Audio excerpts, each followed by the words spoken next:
सभी को राम राम और एक छोटी दीपावली की आपको हार्दिक शुभकामनाएं। आज संडे है तो मैं आप लोगों को पिछले हफ्ते की ऑटोमोबाइल न्यूज बताने वाला हूं। शुरू करते हैं। तो जीप की ग्रैंड चिरोकी नवंबर मिड में लॉन्च होने वाली है और इसकी जो डिलीवरीज हैं वो दिसंबर स्टार्ट से मिलना शुरू हो जाएंगी। लगभग 85 लाख रुपए की 85 लाख रुपए की रेंज में से लॉन्च किया जाएगा। यह 5 सीटर एसयूवी है, ना कि 7 सीटर। तो एक 5 सीटर एसयूवी 85 लाख रुपए की रेंज में मेरे हिसाब से बहुत ही ज्यादा ओवर प्राइस्ड है। देखते हैं इसकी सेल्स पे क्या असर पड़ता है। इस समय फेस्टिव सीजन चल रहा है और दिसंबर जनवरी तक चल रहा है, तो हर कोई कंपनी अपनी अपनी गाड़ियों पर डिस्काउंट दे रही है, कोई कम तो कोई ज्यादा। यह डिस्काउंट अभी समय के साथ धीरे धीरे बढ़ना है, लेकिन कुछ कुछ गाड़ियों पर काफी परफेक्ट डिस्काउंट मिल रहा है। 1.5 लाख रुपए का, किसी पे 1 लाख का, किसी पे 75,000 रुपए का। तो अगर आप इच्छुक हैं और उस मॉडल में आपको वेटिंग नहीं मिल रही 3-4 महीने से ज्यादा की, तो आप इस समय गाड़ी खरीद के अपना पैसा बचा सकते हो। बाकी किस गाड़ी पे एग्जैक्टली कितना डिस्काउंट मिल रहा है ये पता करके मैं आपको सेपरेट वीडियो में जानकारी दे दूंगा। मर्सिडीज बेंज EQE एसयूवी को डेब्यू किया गया है। इसमें 90.6 किलोवाट आवर की बैटरी मिलती है। 3 वेरिएंट्स में इसे लॉन्च किया गया है। तीनों वेरिएंट्स का पावर सेटअप, टॉर्क सेटअप अलग अलग है। रेंज की बात करें तो 547 किलोमीटर से शुरू होकर यह 590 किलोमीटर तक की रेंज क्लेम करती है। वैसे देखा जाए तो मर्सिडीज बेंज EQE सिर्फ 550-600 किलोमीटर की रेंज, इतनी महंगी गाड़ी बनती नहीं है। जीप ने पिछले महीने एक एवेंजर एसयूवी रिवील की थी, अगर आपको याद हो तो। गाड़ी की इमेज देख के याद आ जाएगा। अब उसकी कुछ डिटेल्स ऑफिशियल की हैं, जैसे कि एक सिंगल चार्ज में यह गाड़ी 550 किलोमीटर तक चलाई जा सकती है। यह जीप की सबसे छोटी एसयूवी है अभी तक की, और सबसे पहले इसे यूरोप में लॉन्च किया जाएगा। इंडिया ये आएगी जरूर, लेकिन एग्जैक्टली कब ये बता पाना मुश्किल है। हाल फिलहाल 2 व्हील ड्राइव, 4 व्हील ड्राइव दोनों में ही अवेलेबल है। 54 किलोवाट आवर की इसमें बैटरी मिलती है, जो लगभग 154 bhp की पावर और 260 Nm का टॉर्क जनरेट करती है। रेंज मैंने आपको बताई दी। साथ ही में इसके इंटीरियर को पहले रिवील नहीं किया था, अब रिवील कर दिया है। अगर ये गाड़ी इंपोर्ट नहीं होती है इंडिया में तो नो डाउट काफी बिक सकती है। बाकी देखते हैं जीप किस तरह से इसकी प्राइसिंग करता है जब कभी भी लॉन्च करेगा इंडिया में। निसान ने 3 गाड़ियों को रिवील किया है। एक है एक्सट्रेल, एक है कैशकाई और एक है ज्यूक। इन तीनों में से 2 की टेस्टिंग इंडियन रोड्स पे चालू हो चुकी है, एक की टेस्टिंग नहीं हुई है, और एक्सट्रेल सबसे पहले इंडियन मार्केट में लॉन्च की जाएगी। बाकी दोनों गाड़ियां जो हैं कैशकाई और ज्यूक, उनका इवैल्यूएशन किया जाएगा, उसके बाद देखा जाएगा लॉन्च करना है नहीं करना है। लेकिन दिक्कत वाली बात यह है कि ये इंपोर्ट की जाएगी, जिसकी वजह से इसकी प्राइसिंग काफी तगड़ी होगी। देखते हैं कितनी महंगी होती है और बिकती नहीं बिकती। वैसे एक्सट्रेल पहले भी इंडियन मार्केट में रह चुकी है, तब भी नहीं बिकी थी। रोल्स रॉय ने सबसे पहली अपनी ब्रांड की ऑल इलेक्ट्रिक एसयूवी को रिवील किया है, जिसका नाम है स्पेक्ट्रे। इसकी डिलीवरीज अगले साल के आखिर से शुरू होंगी। ये लॉन्च कब होगी, क्या प्राइसिंग है, वो डिटेल अभी नहीं पता। और लगभग 520 किलोमीटर की रेंज इसमें क्लेम की जा रही है।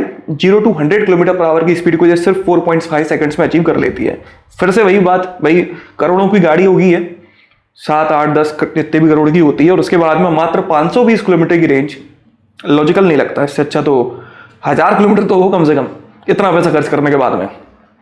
मित्सुबिशी ने XFC एसयूवी कंसेप्ट को रिवील किया है ग्लोबल मार्केट में। अगर हम बात करें इंडियन मार्केट में तो यह क्रेटा का राइवल होगी, अगर यहां आती है तो।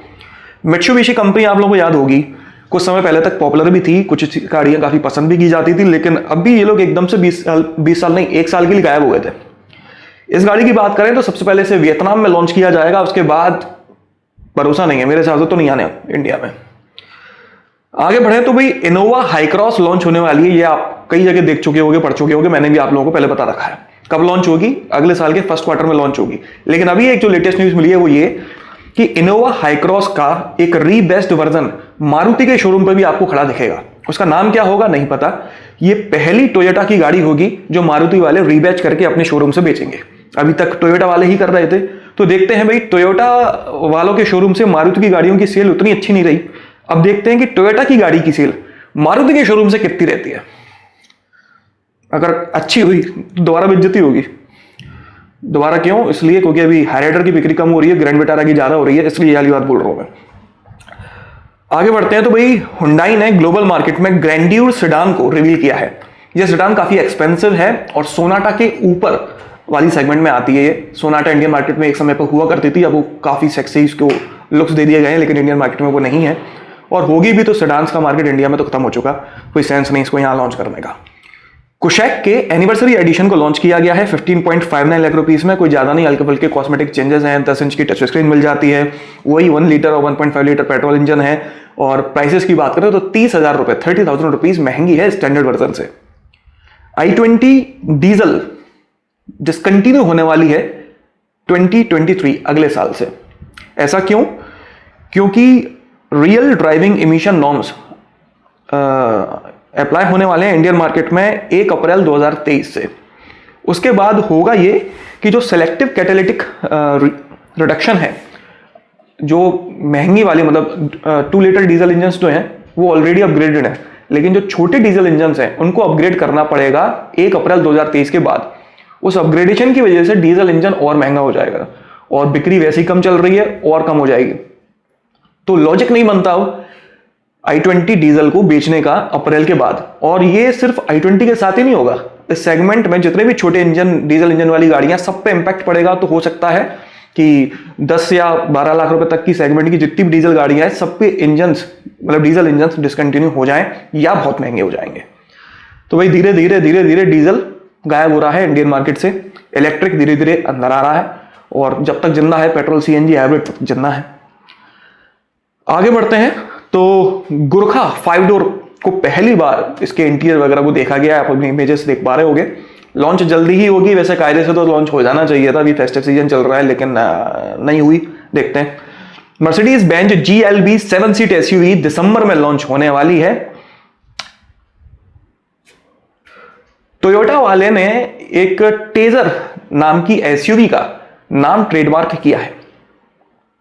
ये टेजर एक नया प्रोडक्ट है टोयोटा का इंडिया में, या मारुति की ही कोई दूसरी गाड़ी का रीबेस्ड वर्जन है, ये नहीं पता लेकिन टेजर नाम की गाड़ी को इंडियन मार्केट में जल्दी ही आने वाली है टोयोटा के शोरूम में।